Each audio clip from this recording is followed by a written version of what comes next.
We go to women's fencing. Wow! Remember the woman who took a knee because she refused to fight a trans dude?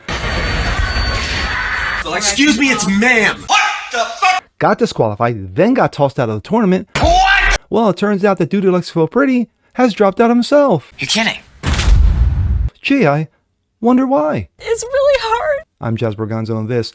It seems like the dude has got his panties in a wad for some reason. But it's what's next.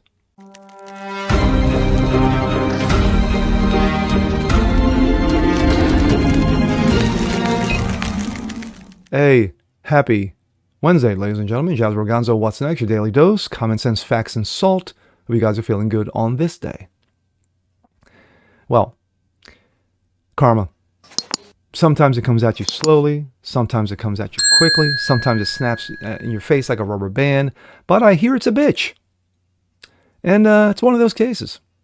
Women's fencing. Remember the woman who took a knee because she refused to fight a dude who likes to feel pretty, saying, you know what, I'm not fighting no dude. So she got disqualified, then got tossed out of the tournament with the possible threat of never having to fence again. Well, it turns out that the dude, the trans dude, has dropped out himself for some unknown reason. Gee, I wonder why, because it couldn't be in all the accolades that he was receiving. And here we go. This comes out of Breitbart. Trans fencer leaves college team following controversy. What kind of controversy are we talking about? The trans fencer, let's go with that. The trans fencer who competed in the Women's USA fencing tournament has stepped down from Wagner College women's fencing team following controversy over his participation. As Breitbart News reported last week, women's fencer Stephanie Turner refused to match up against a trans mental opponent at the Cherry Blossom Open in Maryland this past weekend, opting to take a knee instead. When Turner learned that she would be facing off against a trans mental dude, Redmond Sullivan, she wanted to protest to be caught on video and decided to take a knee just before the match began. She already participated in warm-ups and competed in 4 bouts that day, so let's take a trip in a time machine, shall we?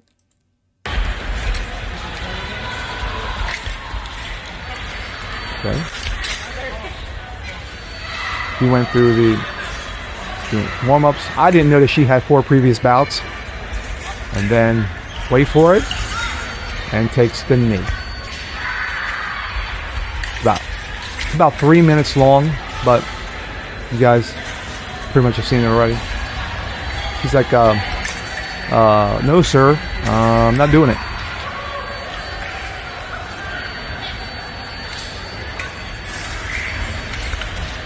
And then, of course, Mr. Sullivan consoles her. He's like, no, I'm not doing it. You can't do it, dude. Can't do it, dude. No, I'm not fighting a man. Sorry. Not happening.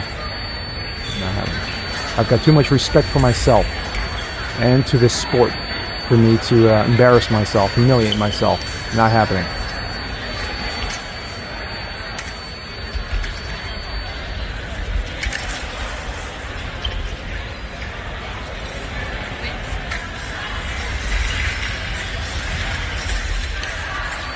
Miss Turner's like, you know what, I appreciate the sentiment, dude, but not happening.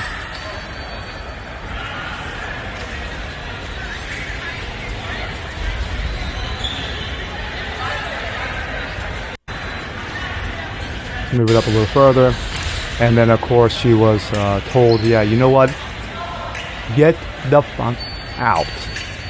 That's pretty much what happened in a nutshell. According to Fox News, Wagner College confirmed that Redmond Sullivan exited the team more than a week following the viral controversy at the Cherry Blossom Open.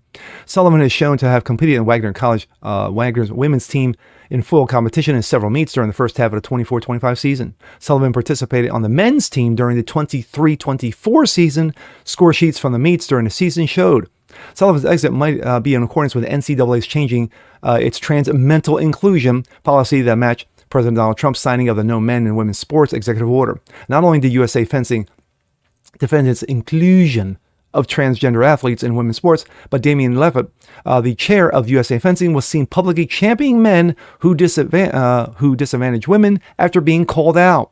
The Independent Council of Women's Sports shared several screenshots from LaFelle's Instagram stories, which he outright said that cisgendered women should be disadvantaged, while arrogantly thumbing his nose at the face of a woman who complained about his stance. Made several comments. Are you okay with a cis female being at advantage? And then he goes into a long diatribe of, yes, I do. But according to USA Fencing remains committed to fostering the inclusive, respectful community with everyone of our sport. We believe in the principle of creating safe communities, i.e. safe spaces, where all athletes and community members have a place. While we understand that there are a range of perspectives, USA Fencing will continue to engage in respectful research based on dialogue and review as policy evolves in the Olympic and Paralympic movement, as well as domestic law. Hate speech or targeted hate of any kind is not acceptable online or on person. According to Redux, LaFelle previously said that trans mental women are women, and that he posted his article on his blog, The Fencing Coach, that even told women to believe in giving male athletes a sense of belonging and a will to live is more powerful than medals and competitive glory. In a response to some social media, users sent him anonymous messages on asking him to clarify his position. Seemingly bewildered that a USA Fencing official would so brazenly oppose fair opportunities for female athletes, quote, "Are you okay with cis female being at a disadvantage?" one person asked LaFelle in a question. He posted with an Instagram story, which he simply responded, "Yeah." One of the anonymous source told Redux that the women in the fencing community have become fearful of the voicing their misgivings about allowing men in women's sports. Don't do it. Do it. Look what Riley Gaines has done. Do it. Quote, "It's reflective of fencing being linked to entry in college, specifically highly competitive universities. Most schools have a fencing team that are in Ivy League, and one of the best ways to get into Ivy League is through fencing," said one source. "The problem is with that issue is that it's so inflammatory that it's hard to say anything without someone calling you a bigot, Nazi, or violent threat to other people for not believing that men can become women or believing that men should be competing in women's division." Well. Mr. Sullivan decided to drop out because his panties got so bunched up in a wad that he had to roll out. Well, that's bad enough. But when you had the head of USA Fencing agreeing that women should be at a disadvantage, agreeing that dudes can become chicks, agreeing that dudes with dicks can become chicks. So that's a problem. That is a severe problem. Because just like anything, it starts at the top and then shit rolls downhill. That's exactly what we have happen here. So you had a great foil. Is that how you pronounce it? I think I mispronounce it. A fencer. Let's go with that. And Stephanie Turner, a senior. She's mentored so many people over the years during her play. She's like, yeah, you know what? Taking a knee here. Not doing it. I'm not fighting a dude. Sorry, I'm not going to go into like that Olympic boxing tournament and fight a dude and get pummeled, but the dude likes Feel Pretty walked away with a gold medal. So good for Stephanie Turner for taking a stand. For other women to support her, like I said earlier, Riley Gaines. And for Mr. Turner I think Mr. Turner needs to really take a really hard look at his life choices. Because the one that he's currently taken, ain't working. And as far as the head of the USA Fencing team, dude, you need to step the fuck down. And fast.